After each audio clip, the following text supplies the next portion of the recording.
¿Qué tal? Muy buen día. Estamos el día de hoy con nuestro querido José Luis Rico. Huicho, ¿cómo estás? Bien, carnalito, muy contento de verte, de platicar contigo, como siempre. Yo también, carnal, muy contento de que hayas aceptado la invitación que haya podido dar esta charla. Y bueno, para darle contexto a la gente que nos sigue, vamos a hablar el día de hoy de esta obra de José Luis Rico que se llama Jabalíes. Y voy a decir brevemente más o menos el contexto, ¿no? De qué va este libro de poesía que tiene también un cierto corte cinematográfico que ahora voy a decir de qué trata. Pues básicamente, Jabalíes es un poemario muy particular porque tiene, como decía, estas didascalías, estos cronotopos cinematográficos que van situando la acción que se va desarrollando durante todo el poemario.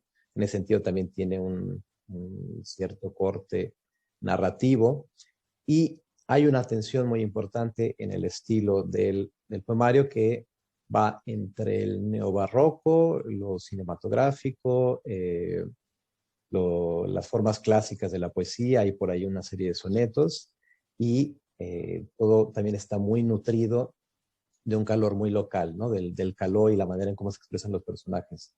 Entonces hay una serie de personajes, en realidad el personaje central del poemario es el vaquero que va a emprender su camino hacia la ciudad y va a haber otro personaje que yo encontraba que era como una especie de espejo, pero ahora vamos a profundizar en ello, que es Matt Damon, que es el actor Matt Damon, que tuvo una visita a México al bordo de Sochaca para la grabación de una película, que es Elysium, y que en el poemario se ficcionaliza una serie de posibles consecuencias o de secuelas que le pudo haber dejado esta visita a esta parte de México y que es muy paradójico por el tema concreto de la película que elige José Luis para ficcionalizar. Y eh, hay otra serie de personajes que van a acompañar a El Vaquero en su recorrido, como el Zanate, Diego y Mariana, que son los amigos, la Lamprea o la Higuera, que son estos lugares, ¿no? La Pinza, el Toby y el propio Max da Costa, que es el personaje que interpreta Matt Damon en la película, y el propio Matt Damon. Entonces hay una serie de ficciones y metaficciones que se juegan también en el poemario. Y no sé si quieras agregar alguna cosa sobre jabalíes, Huicho. Eh, mm, lo único es que creo que el poemario, se parece en su estructura a varias películas, no a Elysium, sino yo pienso en esta película que se llama El tío Bonmi, que recuerda sus vidas pasadas de Apishat Pong Peracetakul. Un poco también el cine de Reigadas, sobre todo Post Tenebras Lux. ¿Qué más? De Raúl Ruiz, ¿cómo se llama? Misterios de Lisboa, que son estas películas que se apoyan en lo visual y que simplemente van apilando capas de realidad, historias, y en ninguna hay ningún desenlace propiamente, en ninguna hay ninguna trascendencia, sino que la trascendencia está dada por la acumulación de capas, ¿no? Creo que es eso. Claro, sí, sí, en efecto, mencionaba solo Elysium, porque bueno, porque aparece por allí justo como parte de Sí, la, ¿no? De la trama y de la ficcionalización, y justo como parte de los temas que se juegan en el poemario, pero sí ciertamente el estilo, digamos, cinematográfico que tiene el poemario no tiene nada que ver con la producción de esa película en concreto. Pero sí, sí son sí, interesantes sí, porque las de referencias. hecho, o sea, una cosa que me han dicho los compas gringos que han Ujú. leído el libro es como, güey, ¿por qué hablas de Matt Damon? O sea, qué mal gusto, ¿no? Pero justo es lo que me interesa, ¿no? No, me interesa el cine de Hollywood porque es malo y porque nos afecta y porque es así de delgadito, ¿no? Exacto, exacto. Y precisamente en este recorrido, para entrar ya en materia, ¿no? Este recorrido que emprende el vaquero, donde está todo el tiempo esta tensión justamente con lo que va dejando a la espalda, que es justo el norte, ¿no? Que es justo la frontera norte, y es esa tensión que siempre está con los Estados Unidos en México. Hay una serie de estas cosas que en traducción se llaman realias, ¿no? Esta serie de lugares reales que existen tanto en Estados Unidos como en México, ¿no? Que son como el propio Bordo de Sochaca, que es este lugar donde se graba esta película, o Tlanepantla, o el Bosque de Chapultepec, o la Colonia Moctezuma, o Reforma, ¿no? Pero también estos lugares de Estados Unidos, ¿no? Como Manhattan o Cambridge, que es esto, o el Ritz, ¿no? O el Met, el Museo eh, Metropolitano, y, y que van configurando justo esta como escenografía real, ¿no? Donde se atraviesa toda la ficción. Entonces, no sé si quieres que hablemos un poco sobre qué papel juegan, ¿no? Estos lugares, estos iconotopos en la construcción del viaje del vaquero. Sí, creo que mi concepción de la geografía, así como una función literaria, tiene mucho, mucho que ver con la literatura de este escritor que tú también conoces, que es Frédéric Yves Chanet. Un libro suyo que a mí, o sea, yo conozco a Frédéric, pero eso no importa, realmente ese libro es uno de los mejores que yo he leído en mi pinche vida, que es Ciclón. Y en Ciclón, y cuando hablas con Frédéric, se siente como si la Ciudad de México y Nueva York fueran casi el mismo lugar. Nada más son como diferentes aspectos de un mismo lugar, ¿no? Y yo estaba tratando de hacer eso porque a mí me parece, ok, primero, Juárez, cuando yo llegué a la Ciudad de México y vi lo que en la mente de los intelectuales chilangos significaba Juárez, como algo que está allá afuera, que es un cagadero, ¿y por qué son un cagadero ustedes? ¿Qué les pasa? ¿No? Yo sentía como, ah, caray, pero somos el mismo sistema económico. Allá están en juego las políticas que se hacen aquí en Los Pinos, en Reforma, nada más que a nosotros no nos toca las pinches ciclovías, ¿no? Entonces, esa manera quizá que se puede sentir como un poco arbitraria de mezclar los lugares y de hacerlos fluir unos al interior de otros, para mí tiene que ver con la necesidad de reconocer que estos lugares están interconectados de una manera material, sociológica, ¿no? Entonces, Juárez, los peores errores de Juárez no son ajenos a la vida burguesa que se puede llevar en la Ciudad de México, son un correlato uno del otro, y esas dos cosas están íntimamente ligadas con Estados Unidos, la política gringa, ¿no? El juego de pobreza, élites, globalización. Entonces, para mí, haber tocado esos tres puntos, o sea, Nueva York, la Ciudad de México y Juárez, para mí son como un triángulo que realmente son como una trinidad. O sea, son tres aspectos de una misma cosa. Y entonces se trataba de, ok, me caga el mundo, sí, pero eso es una, dos, tres frases, eso no da para hacer un poemario. Entonces había que ir más hacia como la realidad material de los lugares, ¿no? Buscar historias o tipos narrativos que pudieran dialogar más íntimamente con Juárez, la Ciudad de México, Nueva York, y de ahí surgió la necesidad, ¿no? De que haya un vaquero, de que haya un taxista chilango que también participa como en tráfico o sea, en esclavitud sexual, y luego Matt Damon y todo eso. O sea, todos esos mundos yo considero que están interactuando, que se fortalecen unos a otros, y eso es lo que estaba tratando de hacer, pero como mi tendencia personal es hacia la abstracción, hacia el misticismo, estaba tratando de huir de eso y ir hacia los lugares, ¿no?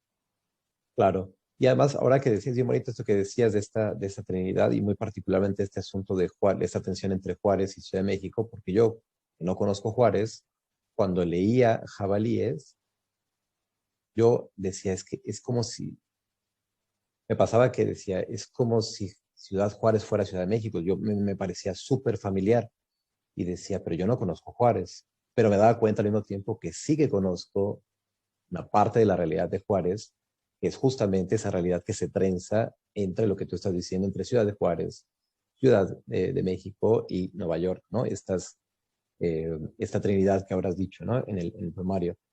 Y precisamente, justo ahora que hablabas del taxista, ¿no? Este Chichifo, que está metido en todos estos negocios turbios, que además es una realidad súper oscura, pero súper cotidiana también, muy fuerte eh, de México, ¿no? Para hablarlo con claridad, ¿no?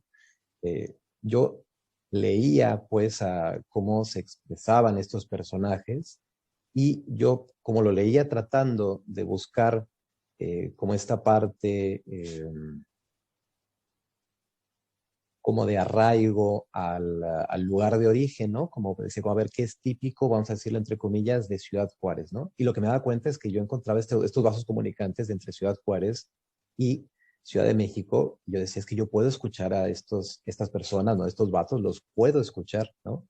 Aunque conozca a pocas personas de Ciudad Juárez. Y ahí es donde quizá me gustaría que entráramos un poco también a lo que representa para ti el uso de este tipo de lenguaje, que es este lenguaje súper, yo lo voy a decir como súper de tierra, ¿no? Que es decir, súper pegado a la tierra, que a mí no me agrada tanto como el léxico del decir caló o usar otro tipo de adjetivos, porque me parece que es un léxico como muy de carne, ¿no? Muy de la vida cotidiana y que además es muy particular, pero que en el caso de tu poemario se trenza de una manera muy importante con el ritmo, ¿no? Entonces, si quieres que ahondemos un poquillo también en eso. Sí,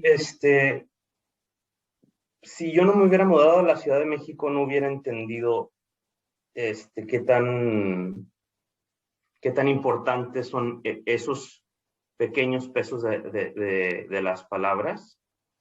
Y, por ejemplo, yo siento que yo cambié como persona en mi, no sé, incluso en mi relación con mi cuerpo, en mi relación con el mundo. Mm. O sea, psíquicamente yo sentí un cambio cuando empecé a entender las palabras y los giros de la Ciudad de México. Y decía como, esto que digo yo, que es juarense, puede o no funcionar, pero si no estoy consciente de que no es de aquí, definitivamente no funciona. O sea, yo puedo ser juarense de una manera estratégica en la Ciudad de México o puedo ser nada más neutral, pero lo que se acaba es la sensación de que el lenguaje es orgánico y natural. O sea, para mí la Ciudad de México destruyó eso. Además porque conocí, o sea, gente como Luis Flores, que tiene una poética muy, muy particular. Eh, o sea, gente como él, como Mario Conde, que o sea, taladran tan profundo en el léxico chilango. Yo nunca voy a llegar ahí, pero yo veía los túneles que abrían esos cabrones y decía, ok, no puedo yo escribir sin atender a que eso existe. Y entonces era como, vamos para allá, pero también hay que ver qué hay en el lenguaje de Juárez que no hay aquí y cómo contrasta eso. Luego también está como ese otro eje, ¿no? La lengua koiné y la vulgar, ¿no? Para usar como ese eje. A mí me encantan las dos cosas. A mí realmente me encanta el lenguaje más guarro del mundo, me hace muy feliz, pero también si no puedo usar esas palabras que vienen desde pinche Mesopotamia, desde Grecia, también siento que me falta algo. Eh, Creo que eso, más que una elección estilística, fue una manifestación de algo temperamental en mí en los textos, a toro pasado. Más, y eso es lo raro, fíjate, como ese tipo de cosas, o sea, ya en los textos luego la gente me dice, sí, me dio mucha risa que usaras la palabra monstruo. O sea, vi al pinche monstruo, que lo pongas en un poema da risa, ¿no? Luego me pasa que, porque yo hablo así, francamente yo hablo así, y eso ya hablándolo la gente no le gusta tanto, a menos de que me tengan mucha paciencia. Pero bueno, por eso uno escribe poemitas, ¿no? Para hacer aceptable lo que es desagradable en la vida. Claro, y es que a mí yo más que reírme me sonreía, pero me sonreía porque generalmente lo que se tiende a escribir en literatura, voy a decir, no en general porque sería una sobregeneralización, pero una tendencia que me parece que es muy fuerte, sobre todo desde la academia, ¿no? Y desde ciertas poéticas y ciertas valoraciones de la literatura, es justo esta separación, ¿no? Entre lo culto y lo vulgar, ¿no? Y siempre están como estas dicotomías, ¿no? Y a mí lo que me hace sonreírme mucho como de complicidad y también un poco de admiración, porque es una cosa que yo no logro hacer naturalmente, pese a que mi lenguaje tiende a ser más florido cuando hablo, tiendo a ser mucho más mimético del ambiente, ¿no? Entonces, si estoy en un ambiente académico, tiendo a ser mucho más lenguaje académico. Si estoy en un ambiente más con mis amigos, tiendo a ser mucho más vulgar y así. Pero cuando escribo, que es este no lugar, ¿no? Tengo que elegir, ¿no? Y me cuesta trabajo poder incorporar como estos ritmos que yo también aprecio mucho. Entonces veía esta incorporación en jabalíes como justamente no se pelean, sino que justamente crean un ritmo particular, ¿no? Y yo me sonreía porque decía, carajo, ¿no? Esto es muy bonito y tiene además un ritmo muy particular, le da como un sello muy particular a ese poemario, que además le queda además muy bien, ¿no? También por eso lo veía de alguna manera como una elección estilística, aunque, claro, ahora que platicamos, pues sí, tiene que ver contigo, pero siento que también embona a la perfección el, con el poemario en concreto. Y hablando propiamente del poemario, a mí me gustaría mucho que pudiéramos leer quizá un par de fragmentos para que la gente que nos sigue pueda ver o escuchar, en este caso, directamente de qué se trata esto de lo que estamos hablando. Entonces, si te quieras, Huicho, leernos un par de fragmentos. Claro.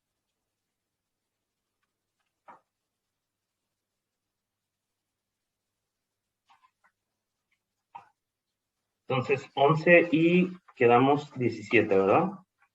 Uh-huh. Vale.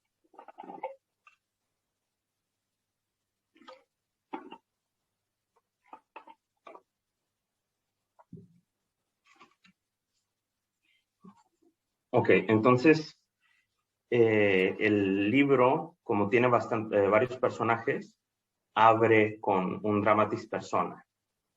Y después de esto viene el primer texto que establece al personaje del vaquero y su problema. Va. Exterior, día. Carretera demacrada del norte de México. El vaquero expone su porfía y habla de tú a tú con el zanate. El vaquero afirma que su casa es como un pájaro, lo cual es imposible. Estrictamente no funciona. Los muros no asemejan plumajes voladizos en el norte. Las patas son ajenas a castillos y sacos de cemento. Un pájaro no puede referir el fundamento que es la casa. La casa voló de la cabeza.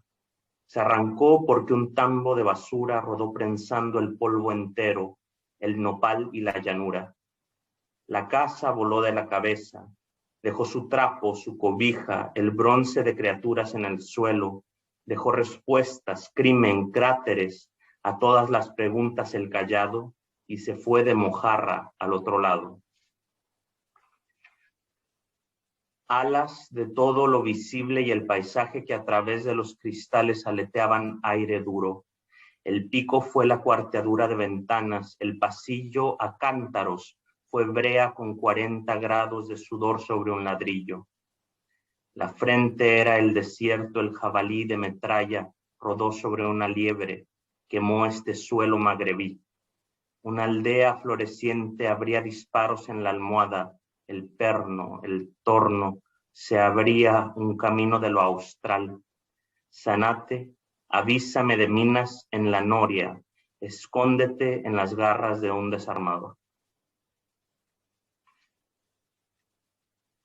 Entonces el vaquero deja su ciudad natal agobiada por algún tipo de calamidad que no queda tan claro todavía en ese momento, y llega a la Ciudad de México, se hace de unos amigos y emprende como una expedición cuyo objetivo no queda tan claro tampoco, y es esto. Exterior, crepúsculo en los techos, bordo de Xochiaca, drogadera y desmadre. A las 7 de la tarde, antes de la lava y del cansancio, Mariana, Diego y yo nos metimos a Guarrás. Antes del bisonte y ser sacado a barrancazos de un tugurio, paseábamos en busca de los ojos perdidos de mi padre y la cuna artificial. Era el ocaso de las grúas, semáforos y sombra de Chapultepec y los parques de Xochiaca. Era ocaso de campear, encontrar el fondo del acero, los ojitos de mi padre, 3 espinas y 3 fuelles. Aguarrarse en la punta de la lengua y frotarse las encías, pomarrosas, fresnos. La leyenda Tepalcates cubría de llamas la frente de los autobuses. Las banquetas eran brazos fracturados, espinas, orejas melancólicas, narices de perros y hornazas muertas. En Reforma detuvimos una barca que un lagarto conducía entre cientos de lagartos que iban a sus casas o seguían trabajando y lanzaban de súbito sus lenguas miserables hacia un lado. Unas monjas paseaban en susurros. El zanate aleteaba en la distancia.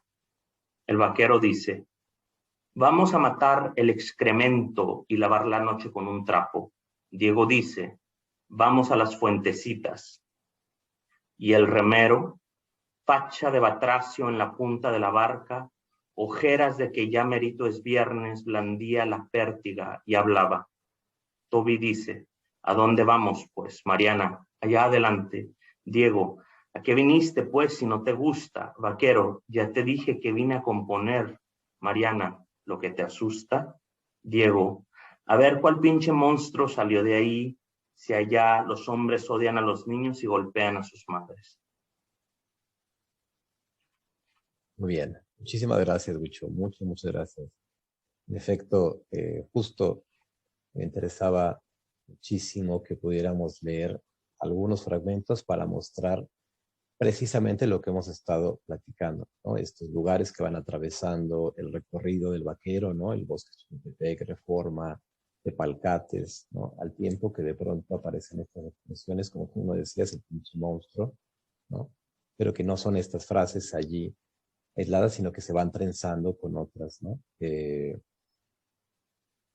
que hacen de este poemario esta cosa tan particular, que afortunadamente tendremos ocasión de seguir conversando el 23 de abril en nuestro evento del español, la lengua que nos une, esta conversación en la que estarán también otros 6 escritores y que pondremos en tensión estos diálogos que hemos estado trazando para ver qué resultado nos da. Muchísimas gracias, Huicho. Carnal, muchas gracias, un gusto de verte y aquí seguimos. En eso estamos.